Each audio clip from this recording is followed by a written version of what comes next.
After driving the new Camry last month, it made me a little bit worried for the best-selling Lexus sedan, that is the ES. Now, they have always shared a similarity, and back in the day, the first generation was just a rebadged Camry. It was quite laughable. In recent generations, the Lexus ES has shared more with the Avalon, which is just a slightly larger Camry, right? But the new Camry is so good in terms of smoothness, power delivery, efficiency, ride quality, handling, electronics, technology, etc., that I was really concerned about Lexus having a next-gen ES good enough. Right now, if you're in the market for a car right now, don't buy the new ES. It's not that it's bad, it's a great car, but the new Camry offers 95%, actually in some ways over 100%, because the powertrain so much better than the ES300H is on the new Camry. It's a better car for way less money. Simple as that. So if you're in the market for an ES or a Camry, get the Camry, save the cash. But new trademarks have just come out that have allowed me to imagine a better future for the ES. Guys, grab your snacks and drinks, buckle in. And today we're talking about the next generation Lexus ES luxury sedan. Let's go. Trademark number one. This was expected. The ES300H has been on sale for the last, 3 generations of Camry. Now, they've gone, I think, from third generation hybrid to fourth generation hybrid. The new one, this one will be the 5th generation that the Camry has. And the Camry was the first model across the world for Toyota and even Lexus to have that 5th generation 2.5 liter inline-4 hybrid system. On the Camry, it produces up to 232 horsepower in all-wheel drive. Here on the ES 350H, it'll probably be around 340 to 350 horsepower. I'm okay with that. Give us a little bit more power than the Camry. Efficiency will be about the same, upper 40s, around 50 miles per gallon.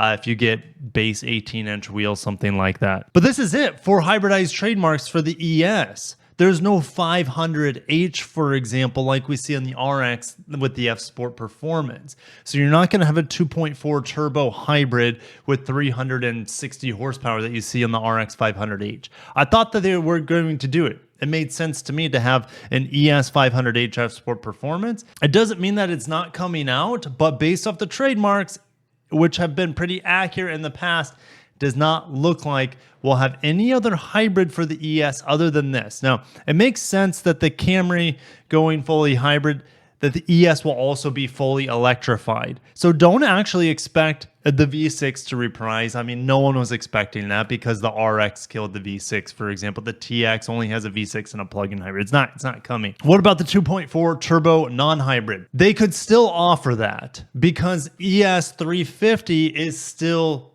they still have the trademark to that because it's been the ES 350 since the mid 2000s, I think.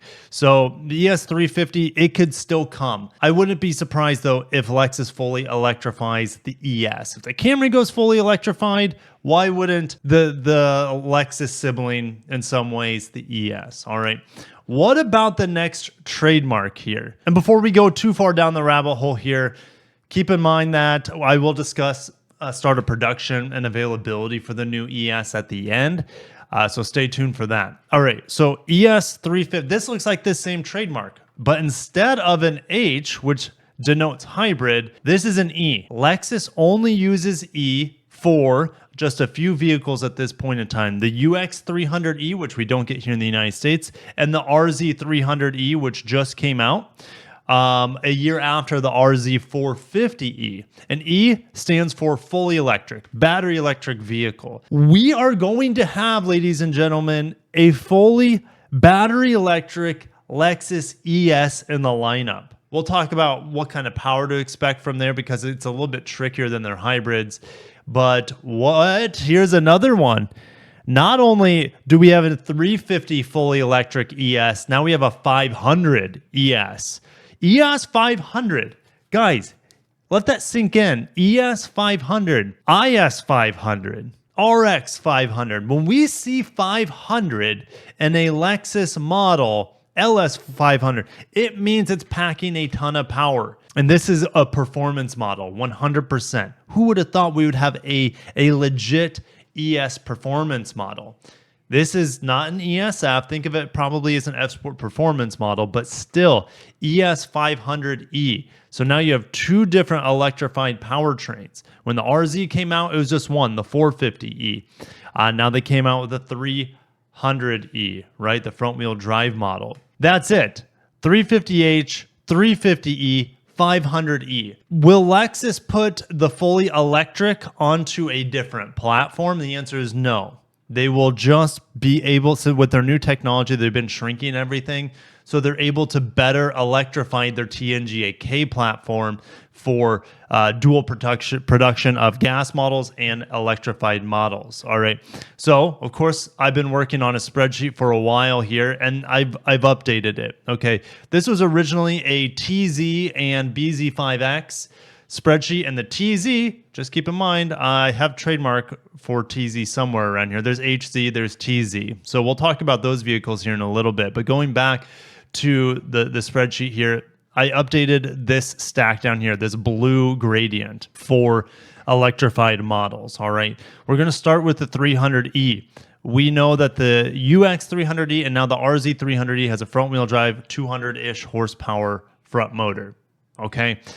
This is new. And what's funny is that back when I made this spreadsheet maybe a year and a half ago, here I made this note. I said, I doubt there's ever a 350E and a 500E.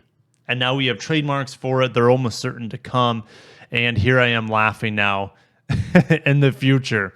So that's just kind of funny. Anyways, the 350E for the ES. Well, if we look at the 350H, for example, we see up to about 246 horsepower. However, that is on the 4th generation hybrid system. This new 5th gen should be able to pack at least 250 horsepower, but I don't want to get my hopes up because this is Lexus and Toyota we're talking about. But it is possible we could have 250 horsepower for the ES 350H hybrid with 45 miles per gallon. Smooth as butter, better response. It's an amazing powertrain. I can't wait to drive it again. That's how much I fell in love with the new Camry and its powertrain. Cannot wait to see the new 5th gen on a Lexus. So let's just say we're just going to chalk this up to be 250 horsepower to be congruent with the horsepower that we have on the hybrid. Now, since this power is immediate, we should have a 6-second or faster 0 to 60. So think of this actually being equivalent in acceleration to the old V6. Which is pretty cool. Even though it's just 250 horsepower, it should in theory be just as quick as the 302 horsepower or whatever ES 350 V6 because of that instant power and torque. And it seems like Toyota underrates their motors because if we look at the 450E on the RZ, it cracks 5 seconds easily 0 to 60, 4.8, 4.9, and it only has 300 horsepower. Maybe it's because their battery's not that big, but their power efficiency is very impressive here and how they're able to deliver very good performance with meager horsepower numbers. All right. Now, the 350E, here's my question. I'll spin this to you guys because I don't know. Will the 350E be front wheel drive like previous ESs? Will it be rear wheel drive? Will it be all-wheel drive standard? You know, it's hard to say. Will they have a front-wheel drive option 350 and an all-wheel drive option 350? If you look at the BZ4X, for example, they have equal-sized 80-kilowatt motors. Maybe these are a little bit beefed up, maybe 90, 100-kilowatt motors, and we get a little bit more power. It's hard to say. It's tough to say without knowing more at this point in time. But I would love to see, well, we are going to see electrified all-wheel drive, and it will start with the ES. Could the ES go standard all-wheel drive with the hybrid? It's possible. We know the Camry has optional all-wheel drive. It's too hard to say without official information. All right, we're not getting 450E on the Camry. Instead, we're skipping that, go straight to 500E. Think of this as an evolution of what we see here with miniaturized yet more powerful motors with second-gen EV motor technology from Toyota, Denso, and Aishin with their Blue Nexus stuff. So 500E here should have 350 horsepower minimum, 0 to 60, 4.5 seconds, right? The 450e can do it in just under 5 seconds. It's not a stretch to say we have an ES, guys. We have an ES now that is going to be 4.5 seconds, 0 to 60. And that's what electrification can bring you. All right. Don't pay attention. I didn't update these charge rates or anything like that. So don't pay attention. We're actually going to do some backwards conversions to figure out what kind of range and efficiency we could see on these ES models. I expect the 500e to be standard all-wheel drive. I think this one's pretty much a lock. Let's just put all-wheel drive with an asterisk there. That's pretty much a lock. We will have 350h, optional hybrid or standard hybrid again. All right, so let's get into the notes here. We also have other models that are trademarked. We have the TZ 450e and 550e. Those are going to be much bigger models. But the TZ 450e, it's logical to assume that we'll have around 300 horsepower. The 550e, I think that's logical to have over 400 horsepower. I've already talked about those models in the past. Now, what's interesting is Lexus has a trademark for HZ300e, 450e, and 550e. What in the heck is going on there? Well, here is it's starting to make a little bit more sense to me. The HZ is going to be, in theory, take it with a grain of salt, it should be the LFZC concept to production, which is kind of an IS-sized vehicle, but on the next-gen EV platform. And with gigacasting, next-gen battery technology, for example, right here in 2026, when that model comes out, we just have insane driving range, insane improvements in battery technology and efficiency. So it's going to be very fun to see. But the HZ is going to be on a different platform than this ES, okay? And the HZ will be smaller, but it will have more performance. If we look at the 300e and think of this as a rear-wheel drive model, where the ES could be rear-wheel drive or front-wheel drive bias. It's hard to say again, since we don't know a lot about it, but more than likely front-wheel drive bias. The 300e will be rear-wheel drive with around 200 horsepower. The 450e HZ will be dual motor all-wheel drive in theory with around 300 horsepower, but with an emphasis on the power coming to the rear wheels compared to the ES and RZ, where it comes mainly from the front wheels. Then you're going to have a 550e here with well over 400, well, I don't know well over, but over 400 horsepower, and it should be very, very fast, okay? Possibly cracking 4 seconds, 0 to 60 for the HZ on that next gen platform. But this video is mainly about the ES. So let's get back to the ES here. We have these three trademarks here. And again, they could offer a turbo model, non-hybrid, because they already have the ES350 trademarked for eons now. But we know production is going back to Japan. And because these models, not the TZ, they'll be built in America, but the HZ and the ES, since they'll be built in Japan, in theory, they will not qualify for the EV tax credit, but that's why you just lease them and get the tax credit that way. It's a no-brainer. All right, so now we're going to do some sleuthing here to figure out the 350e and its efficiency and range here. All right. Based off of the current ES's wheelbase, which is 113 inches, we're going to see what kind of size of battery, how much kilowatt hours can they stuff in there based on current battery technology. This new ES actually might have next gen battery technology coming out, more energy dense, but I don't want to put my chips on that yet. The HZ should have that, but the the ES unlikely. So the UX 300e has a wheelbase of 104 inches, and they're able to stick the 72 kilowatt hour battery in there. Only 64 kilowatts of that is usable. All right, so that is a 1.625 inch to kilowatt hour ratio if I did my math right. So if we divide 113 inches of the ES, which they could lengthen the wheelbase, they could cancel the LS and make the ES just the king of their luxury sedan lineup, which it is what it is. I don't want to get into that too far, but let's just say it's the ES, and that gives us 69, let's just say 70 kilowatt hours of usable battery here. So let's put 70 kilowatt hours And we need to look at some efficiencies here. The UX and RZ, they are both based off of the K platform. All right, so we're going to look at their efficiencies and extrapolate from there. So the ES 350E will no doubt have better range and efficiency compared to the RZ 300E, especially if it's single motor as well, like these two models. So let's just say it's 4.25 miles per kilowatt hour. It could be better than that, times 70. All right, so that gets us, let's just say that's 300 miles. So we'll have 300 mile range here for the ES 350E. It could be more. They could have more dense batteries. They could have a larger wheelbase to stick a bit bigger battery in there. But minimum, I'm expecting 300-ish miles of EPA range.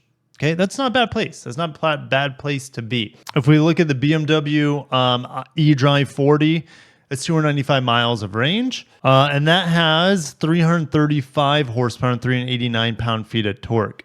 And because the ES 350E will be down about 80 horsepower compared to that BMW, it won't hit the 0 to 60 in 5.2 seconds. Like I said, it'll be in the mid to upper fives is what I'm expecting. But it's still pretty good. For having 80 less horsepower to be in the mid to upper fives is still really respectable and should be able to beat out the eDrive 40 in terms of efficiency. Now, with something like the 500E, if we have the same 70 kilowatts usable, the efficiency is going to go down quite a bit. Let's just say it has 3.75 miles per kilowatt hour. That's 265 miles of range here. Now, looking at those numbers, they're competitive with the current luxury market, but is it going to be competitive when it comes out in about a year and a half from now? And the answer is only time will tell. But we do know a year after these ES 350E and 500E, after they hit the market, we know that the next gen HZ on a new platform with higher battery density is coming out and will absolutely smash the ES in theory in terms of acceleration, power, efficiency. So I don't know. It's good to hedge your bets, and that's what Toyota and Lexus is really freaking good at, their multi-prong approach, to have multiple options per vehicle in their lineup. If we look at the RX, they have, well, depending on the market, but they have the turbo, they have the turbo hybrid, they have the hybrid and a plug-in hybrid. So like we could see that many different powertrains here on the ES, just more with fully battery electric instead of a plug-in hybrid. I know a lot of you guys have been asking for a plug-in hybrid ES for a long time. Seems like that ship has sailed. Maybe Toyota doesn't have the battery technology quite yet to stuff a plug-in hybrid battery into a sedan. They might have to have a larger vehicle like a minivan or a crossover in order to stuff a larger battery into alongside of a gas powertrain, right? Obviously, with these fully electrified options, they only have one powertrain. They don't need to compete for space with gas tanks and piping and engine bay space, all that stuff. All of it's much more simple in a battery electric. And I bring up BMW here just a little bit ago because Toyota and Lexus seem to be doing a little bit of that. They take the platform that already has gasoline powertrains and they're able to modify it well enough with good enough efficiency and power with the right second-gen motors, I think, at this point in time, to have a very competitive battery electric platform that is a hybrid with gas platforms. So we know Mazda is going to be doing this. It is the most cost-effective way to do it in the short term. Long-term, skateboard platform, gigacasting, software-defined vehicles, all that good stuff is more profitable. But in the near term, this is a little bit easier, and it can be done really, really well, as BMW is having a ton of success doing it right now, at least. When is the new ES coming to the market? Well, I actually have confirmation here to get you guys pretty excited. All right. And you can pretty much bet on this. So historically, the ES came after the Camry and the Avalon. All right. If we look at the 2018 model year Camry, the first on the TNGA K platform, production started June 2017 on it. If we look at when the ES came out on the same platform, it came out August of 2018, so about 14 months later. If we look now at the new Camry, April of 2024 is where it started here in the United States. 14 months after that, that should be around June or later for the new generation ES of 2025. Not this year. Don't get excited. So with that being said, could we see a reveal for the new Camry? Sorry, as I'm looking at the new Camry, the new ES by the end of 2024.